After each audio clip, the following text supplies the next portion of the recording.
46 पे सिमट गए यार। ये तो नहीं सोचा था। मैच तो चिन्ना स्वामी में है, क्राइस्ट चर्च में तो है नहीं, पर वैसा ही हुआ प्रतीत। टॉस जीता था, बैटिंग का फैसला भी किया था, पर 46 यार, 46, दैट वाज बैड। और सामने वाली टीम ने जवाब में ऑलरेडी 180 बना दिए हैं, 134 रन की लीड हो चुकी है, 7 विकेट अभी भी हाथ में है।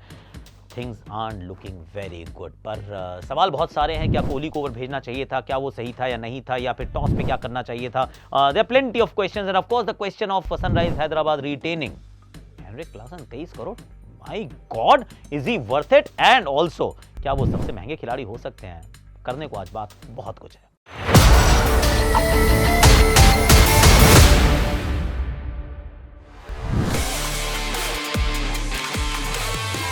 मेरे दिमाग में तो कोई डाउट नहीं है कि भारत ने टॉस जीत के सही फैसला किया। अब आप ये सोचेंगे भाई क्यों ऐसा क्या है कि ये तो 46 पे आउट हो गए, तो ये तो पिच में इतनी मदद थी, then India should have bowled first, right? I will say wrong. क्यों? क्योंकि आप क्यों लेते हैं निर्णय? पहली बात तो टेस्ट क्रिकेट में कभी भी आप जब टॉस जीत के निर्णय लेते हैं, by the way Tom Latham भी यही करना चाहते थे, तो आप निर्णय सिर्फ एक सेशन के बेस पे नहीं लेते। एक सेशन पे हो सकता है आपको ये पता होता है, आपको मतलब डेलिबरेटली मालूम है कि यहाँ पे बैटिंग मुश्किल होगी, लेकिन पहले सत्र के बाद क्या होगा, सेकेंड सेशन बैटिंग के लिए अच्छा होगा, उसके बाद फिर बैटिंग अच्छी होगी, उसके बाद यहाँ विकेट घूमना शुरू होगा, और आखिरी में वो जो चौथा और पांचवा दिन है वहाँ बॉल बहुत टर्न करेगा ना। Don't want to bat last, makes a lot of sense. तो कभी भी आप जब डिसीजन लेते हैं टॉस के ऊपर, वो डिसीजन लिया जाता है ये सोच के कि बड़ी पिक्चर क्या है, जिंदगी का ये बड़ा वाला फैसला क्या है। ये छोटा नहीं है, इमीडिएट गेन और वो लॉस और रिवॉर्ड का नहीं है कि आपको कहाँ पे क्या पाएंगे क्या खोएंगे। तो मेरे विचार में तो भारत ने टॉस जीत के बिल्कुल ठीक किया। टॉस जीत के बैटिंग ही करनी चाहिए थी, क्योंकि अगर आपके जहन में बॉलिंग आए भी ना, तो फिर आपको पहले वो 3 फास्ट बॉलर भी खिलाने पड़ते हैं, और पिच नहीं कह रही है 3 फास्ट बॉलर वाली। और अब आप बोलोगे नहीं उनके तो तीनों फास्ट बॉलर देखो कितना अच्छा किया, 10 की 10 विकेट फास्ट बॉलर ने। वो हुआ, लेकिन अगर हम वो रिजल्ट से जस्टिफाई करने लगेंगे तो आई थिंक मेरे हिसाब से वो गलत होगा। क्रिकेटिंग लॉजिक यही कह रहा था कि टॉस जीत के बैटिंग कीजिए, पहले सेशन में मुश्किल होने वाला है, उस मुश्किल समय को काट लीजिए, life will be a lot better. India ने ऐसा पहली बार नहीं, मतलब बहुत बार किया भी है। मुझे याद आता है बॉक्सिंग डे का एक टेस्ट मैच था, बहुत घास थी, वहाँ पे इंडिया ने टॉस जीत के पहले बैटिंग की थी, सब कह रहे थे बॉलिंग करनी चाहिए, हमने बैटिंग की। आई थिंक रवि शास्त्री तब कोच थे, वो मैच हम जीते थे। उसके बाद अगर मैं बहुत पीछे चला जाऊं तो सिडनी में एक हमारा मैच था, उसमें एक्चुअली अच्छा मॉइस्चर था पिच पर, तो भी सौरभ ने कहा था कि देखिए, सौरभ राहुल सब ने मिलकर कहा बैटिंग करेंगे यार, क्योंकि अगर यहाँ बॉल हमने पहला सेशन निकाल दिया ना, पिच बहुत अच्छी हो जाएगी, हम बहुत सारे रन्स बना सकते हैं, मैच को डिक्टेट कर सकते हैं। वी ड्रू द गेम, पर हमने 700 रन बनाए यार। तो इवेंचुअली देखिए, एक आधी बार होगा गलत ये फैसला कि आप पहले करने का कुछ फैसला करते हैं, वो गलत साबित होता है। पर जब आप उस पिच को देख रहे हैं, और ऐसी कोई भी पिच जो सेकंड सेशन में जाके एकदम सपाट हो जाए, मतलब पहले सेशन में मूवमेंट हो, सेकंड सेशन में सपाट हो जाए, वहां पे आप हमेशा टॉस जीत के बैटिंग करते हैं। तो in my mind there was no doubt whatsoever, जो नहीं था रोहित के दिमाग में भी, जो नहीं था टॉम लेथम के दिमाग में भी, टॉस जीत के बैटिंग करना वाज द राइट डिसीजन। ये सवाल तो बड़ा अच्छा है कि थोड़ा सा दिल को चुभाने वाला है, पर सवाल है क्योंकि लेजिट है, कि क्या भाई ये साइंस है कि what will happen in the border Gavaskar trophy, क्योंकि 46 पे तो आउट नहीं होना चाहिए था ना यार। जो मर्जी कह लो आप, टॉस जीतो हारो वो भी छोड़ दो, मैं कह रहा हूँ कि मतलब मैं तो वैसे मैंने पहले कहा कि वो निर्णय सही था, आपको बैटिंग करनी चाहिए थी, और एंड में जाते हुए हो गया, वो कंफर्म हो गया ना कि पिच तो सपाट हो गई उसके बाद, तो वो पहला सेशन तो खेलना था, अब वो आपको खेलने की कोशिश करनी चाहिए। पर क्योंकि बॉल हल्की सी मूव हो रही थी, हल्की सी नहीं चलो थोड़ी ज़्यादा मूव हो रही थी, तो क्या ये वो वाली पिच थी जिस पर 46 पे आप ऑल आउट हो जाएंगे? मैं कहूँगा नहीं सर। पर क्या ये बॉर्डर गावस्कर ट्रॉफी का प्रीकर्सर टू द सिम्फनी है? क्या वहाँ पे भी यही होने वाला है? मैं कहूँगा let's not jump the gun yet. क्यों? क्योंकि एक बात तो तय है कि बॉल अगर सीम हुई है, थोड़ा सा दिक्कत हुई है, मतलब दिक्कत थोड़ी सी तो बांग्लादेश के सामने भी हुई थी। चेन्नई में बॉल सीम हो रही थी तो फट फट करके पहले हमारे 3 गिरे, उसके बाद फिर 3 गिरे, हम 144 पे 6 थे, 34 पे 3 थे। यहाँ पर हम 34 पे 6 थे, 46 पे ऑल आउट ही हो गए। तो थोड़ी सी दिक्कत तो हो रही है, इसमें डाउट नहीं है, क्योंकि अभी आपके पास चेतेश्वर पुजारा नहीं है 3 पे, जो एकदम से जाके एकदम से वो ठक्का लगा देते हैं और वो थोड़ा सा एक्सटेंड करते हैं। क्योंकि खास तौर से जब आप भारत में खेल रहे हैं ना, इनफैक्ट कुकुबरा बॉल से भी यही होता है कि एक स्पेल आता है, एक समय आता है जो आपको काटना पड़ता है। वो हो सकता है 10, 12, 15, 17 ओवर का हो, लेकिन अगर आपने उसमें कम मिनिमल डैमेज के साथ अगर आप निकल गए, तो फिर कहानी आसान होती है। कुकुबरा बॉल की वो सीम खो जाती है, शाइन थोड़ी कम हो जाती है। भारतीय पिचेस के ऊपर तो वैसे भी वो साइडवेज मूवमेंट खत्म हो जाता है, क्योंकि मॉइस्चर उड़ जाता है। पर अगर आप उसके लिए इंतजार ना कर पाए, तो ये एक जरूर चीज हो सकती है, और इसमें 2 चीजें बड़ी इंपॉर्टेंट रहेंगी। एक चीज ये इसलिए हो सकती है कि हमारे पास अब डिफेंसिव बैटर इसमें कोई है नहीं। हम सारे के सारे अग्रेशन पे विश्वास रखते हैं और सब घोड़े पे सवार रहते हैं कि हमारा यही खेलने का तरीका है। अब जो आपके पास डिफेंसिव बैटर नहीं है तो वो एक आपको चीज़ दिख सकती है कि भाई इस पूरी बैटिंग लाइनअप में कोई डिफेंसिव बैटिंग नहीं कर रहा है। दूसरी बात ऑफकोर्स ये है कि जब आप जाएंगे तो रोहित शर्मा और विराट कोहली, इन दोनों के रन्स बनाना बहुत ज़रूरी है। अगर रोहित रन बनाते हैं, अगर विराट रन बनाते हैं तो टीम एकदम से साथ में इकट्ठी हो जाती है। लेकिन अगर उन दोनों के बल्ले से रन ना निकलें तो फिर ऊपर अगर रोहित आउट हो जाए, बीच में आके अगर कोहली आउट हो जाए तो सडनली जो आपकी टीम ठीक भी दिख रही होती है वो क्रम्बल कर जाती है। तो वो एक समस्या ज़रूर रहने वाली है। उम्मीद है कि उन दोनों के पास फॉर्म भी होगा, रन्स भी होंगे and things will look much better. पर लेट्स नॉट हाइड यार, मतलब इस बात के पीछे तो नहीं, अनफॉर्चुनेट नहीं कह सकते हम। ये नहीं कह सकते कि अरे वो टॉस पे हमारी समझ में नहीं आया था या पिच बहुत ज़्यादा कर रही थी।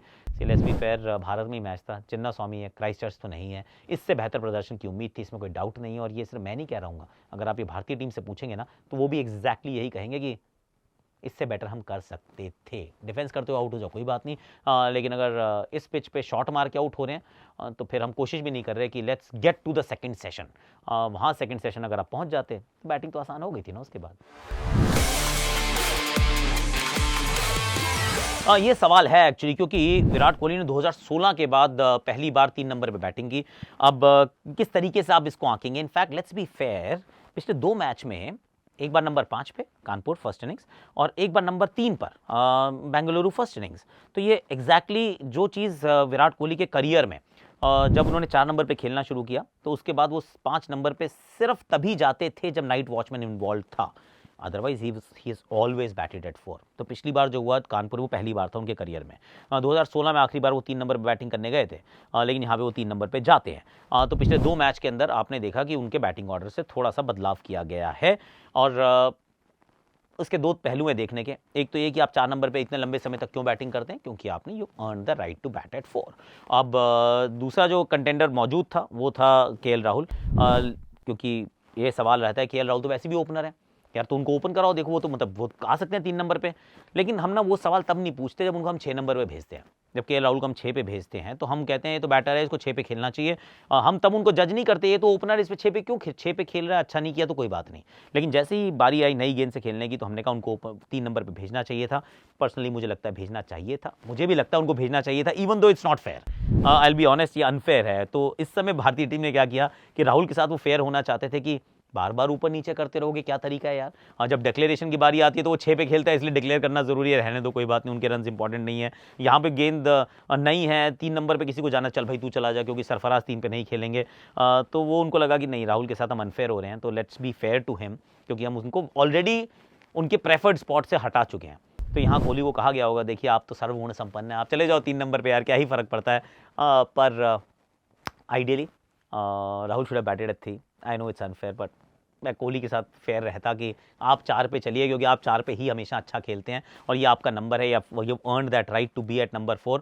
और सरफराज जो है वो 5-6 पे खेलें। पर सरफराज के लिए सवाल होगा कि अगर आप टेस्ट टीम में आते हैं और आपके आने के बाद कोई ये सवाल पूछे कि अरे ये 3 पे नहीं खेल सकता, तो बात मेरे को तो लॉजिकली गलत लगती है कि किसी भी बैटर को आप इसलिए पिक नहीं करते सोच के कि ओपनर है तो ठीक है, लेकिन ओपनर के अलावा सारे बैटर जो है 3 से लेकर 6 तक बैटिंग कर सकते हैं आइडियली। तो फिर ऐसा क्यों टीम सोच रही थी कि शुभमन गए तो वहां पे सरफराज नहीं आ सकते? टीम ने सोचा, इस वजह से सब कुछ जगल हो गया यहाँ पे। देखिए स्पिन टू विन तो है भाई, ये क्वेश्चन तो हमने डाल दिया, लेकिन सच बात यह है कि यहाँ से भी ना 17 विकेट लोगे तब मैच जीतोगे, और 17 विकेट लेने के लिए तो अभी बहुत दूर है रास्ता। अभी तो भारत 134 रन से ऑलरेडी पीछे है। सी लेट्स बी रियलिस्टिक, हमने बहुत सारे वो मैजिकल मिरेक्युलस और मैजिकल मोमेंट देखे हैं जहाँ पे भारत जीता। कानपुर मुझे याद आ रहा है 2001 में, कोलकाता का मैच याद आ रहा है, क्योंकि actually to be fair Kolkata का ही मैच था जहाँ 200 से ज़्यादा की लीड हो, उसके बावजूद आप मैच जीत जाते हैं। So that was an aberration. पर हम एवरेशन कर सकते हैं, वो अलग कर सकते हैं। अभी तक स्पिनर्स ने अच्छा काम किया है। To be fair Devon Conway was outstanding, तो भाई मैं नहीं तो कॉनवे बना दिया भाई ने। 91 पहली पारी थी इनकी टेस्ट में भारतीय ज़मीन पर बहुत अच्छा खेले, और ये स्पिन को अच्छा खेलते हैं। इन्होंने पेस को बड़ा अच्छे से न्यूट्रलाइज भी किया और बहुत तेज़ी से बैटिंग की थी। तो उन्होंने अच्छी किया, लेकिन उसके बाद फिर स्पिन आती है, तिकड़ी है, और इस पिच के ऊपर और खासतौर से जब सामने टीम को आप देखते हैं जो फास्ट बॉलिंग अच्छी खेलती है, रिवर्स स्विंग नहीं हो रही है, तो स्पिन को ही काम करना पड़ेगा ज़्यादा। तो मुझे तो लगता है कि एक तरफ से अगर आप जसप्रीत बुमराह से कराते हैं, दूसरी तरफ से आप फट फट फट करके स्पिन कराते हैं, आई थिंक स्पिन के साथ ही चलना पड़ेगा। और भारतीय टीम अभी बहुत पिछड़ी हुई है, मतलब डाउन है, कंप्लीटली आउट नहीं है। यहाँ से आप उम्मीद करते हैं कि 200 के इर्द गिर्द आप उनको रोक पाएँ, 65 ओवर रन है, मे बी 200 सवा 200, और उसके बाद एक बार जो आप बैटिंग करें फिर वो क्या ही बैटिंग करें, मतलब कमाल बैटिंग करें, जिसमें फिर आप 450 पौने 500 तक पहुँचे, क्योंकि पहुँच सकते हैं। अब उसकी क्या वजह है कि पहुँच सकते हैं कि जिस पिच पे जो 10 विकेटें गिरी वो ली थी पेसर्स ने। अब ये वाली जो थ्रेट थी वो सेकंड इनिंग्स में ऑटोमेटिकली न्यूट्रलाइज हो गई है। ये वैसी पेस नहीं रहने वाली है, उतनी मदद नहीं होने वाली है, 1-2 विकेट शायद गिर जाए, पर मेजॉरिटी काम ग्लेन फिलिप्स, रविचंद्रन रविंद्र और अजाज पटेल को करना पड़ेगा। और we need to back ourselves ना, कि मतलब उनके सामने तो हम नहीं ऐसे जल्दी आउट होंगे। अगर 200 की लीड भी होती है तो भी हम 450 तक पहुंचने का मादा रखते हैं। तो ये मैं फिंगर्स क्रॉस करके रख रहा हूँ कि मैच में बहुत पीछे हैं, इसमें कोई डाउट नहीं है। रियलिस्टिक है ये, मतलब बिल्कुल सही बात है कि बहुत पीछे हैं, पर उम्मीद का दामन मैंने अभी तो नहीं छोड़ा है। मुझे लगता है कि भारतीय टीम अगर कल फर्स्ट सेशन के थोड़ा बाद तक टीम को निपटा दे और न्यूजीलैंड को आउट कर दे, उसके बाद कल फिर एक भी विकेट ना खोए, मैच के एंड तक विकेट ना गिरे या एक आधी विकेट गिरे, तो तीसरे दिन जो इस मैच का actually third day of play, तो फिर वहाँ पे आप ऐसी जगह पे पहुँच सकते हैं जहाँ से आप गेम को बदल सकते हैं। पर मंजिल अभी दूर है, इसमें कोई डाउट नहीं है, पर there is a possibility. Let's not rule India out yet. Herculean task है, पर माउंट एवरेस्ट भी तो किसी ने चढ़ा था भाई, इस बार भारत को चढ़ना पड़ेगा। हेनरिक क्लासन 23 करोड़ में रिटेन हो गए, ऐसा मतलब सुनने में आया। देखिए क्रिकबज़ और क्रिकइन्फो ने रिपोर्ट कर दिया, तो मैं मान रहा हूँ सही होगा। तो उनको 338% का रेज मिला है। आपको मिला कभी वैसे 338% का रेज, कि एक साल आप 5-5.25 करोड़ में हो? मतलब आप तो मैं भी सब खुश हो जाएंगे, 5-5.25 करोड़ रुपए कोई दे दे तो। पर अगर 5.25 के सीधा हो जाए सडनली 27 करोड़, तो आप कहोगे अरे मज़ा आ गया है। तो 23 करोड़ रुपए ऑफिशियली, मतलब ये वो वाला है जो कॉन्ट्रैक्ट के ऊपर साइन होगा, ट्राईपार्टाइट कॉन्ट्रैक्ट होता है। आईपीएल टीम और प्लेयर, टीम और जो आईपीएल की गवर्निंग काउंसिल रहती है, उनका तीनों का मिलकर आपका एक कॉन्ट्रैक्ट होता है। तो उस पर 23 करोड़ लिखा जा चुका है, if reports are to be believe. 23 उनको मिले हैं। पैट कमिंस की टीम फाइनल पहुंचाई उन्होंने, तो उनको थोड़ा सा डिमोशन किया गया, उनका बोनस काट लिया है, तो उनको 18 करोड़ में रिटेन किया, जबकि 20.5 में थे वो। और अभिषेक शर्मा को भी बहुत बड़ा रेज मिला है, 6.5 में थे शायद, अब वो 14 करोड़ में उनको रिटेन किया गया है, तो उनको भी 118% का रेज मिला है। तो बोनस काफ़ी मिल रहे हैं। पर सच ये है कि 55 करोड़ रुपए खर्च हो चुके हैं। Now you are asking this question, how is it possible? ये तो कहा गया था 18, 14, 11, ये आपके पहले 3 रिटेंशन है, फिर 18 और 14 कुल मिला के 75 करोड़। तो 75 करोड़ रुपए का तो ये तो जो डिस्ट्रीब्यूशन है वो तो ऐसे होना चाहिए था, लेकिन ऐसा है नहीं। एक्चुअली सच्चाई ये है कि आपको 75 करोड़ रुपए जब दिए गए, आपको कहा आपका जो मन करता है आप करो भाई। आप एक किसी को 25 देना चाहते हो, दे दो। 30 देना है, दे दो। लेकिन अब जब 30 आपने दे दिए, तो फिर आपके पास बचे 45 करोड़ रुपीस। अब उसी में से आपको अपने 5 खिलाड़ियों को, बाकी जो 4 खिलाड़ी हैं उनको आपको रिटेन करना है। कैप खिलाड़ियों की बात कर रहा हूं। तो आपके पास है तो 75 करोड़ रुपए ही, आप 75 करोड़ से ज्यादा नहीं दे सकते हैं। सो लेट्स रिमेंबर दिस, कि जब 55 करोड़ रुपए आपने दे दिए 3 खिलाड़ियों को, तो बाकी 2 को रिटेन करने के लिए आपके पास अब सिर्फ 20 करोड़ रुपए बचे हैं, जो कि जो स्लैब्स बने तो उस हिसाब से 32 करोड़ हो सकते थे, 18 और 14, पर वो नहीं है। अब आपके पास सिर्फ 20 करोड़ हैं। और जो सुनने में आया वो ये है कि ट्रैविस हेड और नीतीश कुमार रेड्डी को भी इन्होंने साइन कर लिया है। तो इन्होंने टोटल 75 करोड़ रुपए खर्च कर दी हैं, जिसके अंदर Heinrich Klaasen at 23 crore, wow. और फिर पैट कमिंस, उनके बाद अभिषेक शर्मा, और फिर ट्रैविस हेड और नीतीश कुमार रेड्डी। अनडिस्क्लोज्ड अमाउंट्स है, पर वो दोनों के मिलकर 20 से ज़्यादा नहीं हो सकते। तो ये बड़ी स्पष्ट बात हो चुकी है। तो 75 करोड़ रुपए आप किसी भी तरीके से डिस्ट्रीब्यूट कर सकते हैं। So that is done, that's point 1। लेकिन इससे ना 2 चीज़ें खुली हैं। एक तो ये कि 23 करोड़ रुपए क्यों भाई, मतलब ऐसा क्या है कि 23 करोड़ रुपए का जो गेम है, तो is he going to be the most expensive player? हो सकते हैं, लॉजिक है कि भाई 23 करोड़ कोई क्यों ही लेगा, क्योंकि जैसे ही आप मान लीजिए एक ही कोई रिटेंशन है, और आपके रिटेंशन में से आपने ले लिए 25 करोड़ रुपए, कि भाई हम तो 25 करोड़ रुपए ले रहे हैं, तो आपकी किटी में से 25 चले गए, पर जाने तो 18 ही थे ना, तो आपने 7 करोड़ का किटी को नुकसान कर दिया। अगर आप 5 ले रहे हैं और उसमें आप इस तरीके से डिस्ट्रीब्यूट करते हैं, तो किसी को कोई खास नुकसान नहीं होता है। प्लेयर्स की अपनी मर्जी है, रुके या ना रुके। पर जैसे ही आप किसी एक या 2 को रोकते हैं, एक ने 25 ले लिए, दूसरे ने 20 ले लिया, आपके चले गए 45 करोड़ रुपए, तो अगर 45 करोड़ रुपीस चले गए तो फिर आपके खिलाड़ी तो इकट्ठे नहीं हुए हैं, पर आपका मेजॉरिटी सम जो है वो जा चुका है। सो उस तरीके से फिर ऑक्शन जो है आपकी थोड़ी स्ट्रैटेजी खराब हो जाती है, क्योंकि पैसे उतने नहीं बचते हैं। तो एक तो ये बात है कि क्या वो सबसे महंगे हो सकते हैं, और ये भी बात है कि जो पर्पसली लीक की गई है ये स्टोरी, इसका अर्थ क्या ये तो नहीं है कि बाकी जो खिलाड़ी हैं उनकी ईगो से थोड़ा खेला जाए, क्योंकि बहुत खिलाड़ी ऐसे भी सोच सकते हैं कि I want to be the most expensive player. ऐसा कैसे हो सकता है कि हेनरिक क्लासन 23 ले रहा और मैं सिर्फ 18 लेता हूँ, मेरा नाम तो XYZ है, मेरा नाम तो कोहली है या रोहित है या बुमराह है या सूर्य है या ऋषभ पंत है या श्रेयस अय्यर है या शुभमन गिल है या राशिद खान है। आई मीन कोई भी हो सकता है ना जो कहे कि मुझे बनना था इस लीग का सबसे एक्सपेंसिव प्लेयर। हेनरिक क्लासन कैसे हो सकते हैं? पीपल से कि ego does not play a role, but I must tell you it does play a role. So don't be surprised, and you heard it here on Akashvani, कि don't be surprise कि कोई एक बंदा आपको नजर आए कि सडनली वो 25 करोड़ रुपए में रिटेन हुआ है, फिर हो सकता है कोई 27 करोड़ में रिटेन हो जाए, and we will start thinking ये हुआ क्या है सडनली। ये जो सनराइज हैदराबाद ने बड़ा प्यार से जो लीक किया है स्टोरी, क्योंकि क्रिक बज़ और क्रिक इन्फो में आ गई है, तो मैं ट्रस्ट कर रहा हूँ कि ये मतलब एक्चुअली स्टोरी जो है वैलिड है और वेरीफाइड और लेजिट है। तो आने वाला समय जो बड़ा इंटरेस्टिंग होने वाला है, because they have thrown the cat amongst the pigeons. अब ईगो पे आ गया मसला कि सबसे महंगा खिलाड़ी IPL 2025 में कौन होने वाला है। अच्छा, एक आखिरी चीज़ आपको बता के जाता हूँ कि एक तरीका वैसे ये भी होता है कि किसी को आप ज़्यादा पैसे देना चाहते हैं, तो डिस्कस नहीं करते लोग, पर सच्चाई है कि कॉन्ट्रैक्ट में आप एक एक्स अमाउंट लिखते हैं, जो कि जैसे 18 14 11 18 14, लेकिन आप साइड में एक और कॉन्ट्रैक्ट करते हैं।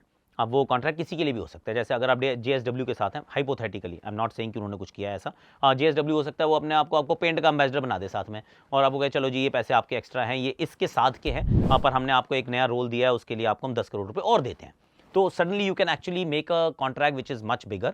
पर जो IPL का कॉन्ट्रैक्ट, जो ट्राईपार्टाइट कॉन्ट्रैक्ट है, उसको आप उतनी फिगर में रखते हैं जिससे आपका बजट खराब ना हो। तो ये होता है, ऐसा नहीं कि आप नहीं कर सकते हैं, ज़्यादा पैसे नहीं दे सकते हैं, पर कॉन्ट्रैक्चुअली अगर आप देंगे तो फिर वो जो बजट है वो हिल जाता है, पर वो हिलने वाला है, बता रहा हूँ मैं आपको। Like share subscribe comment notification घंटी बजा देना, और बता देना कमेंट सेक्शन में कि इस बार सबसे महंगा खिलाड़ी कौन सा होने वाला है, रिटेंशन और otherwise. Is it going to be Heinrich Klaasen?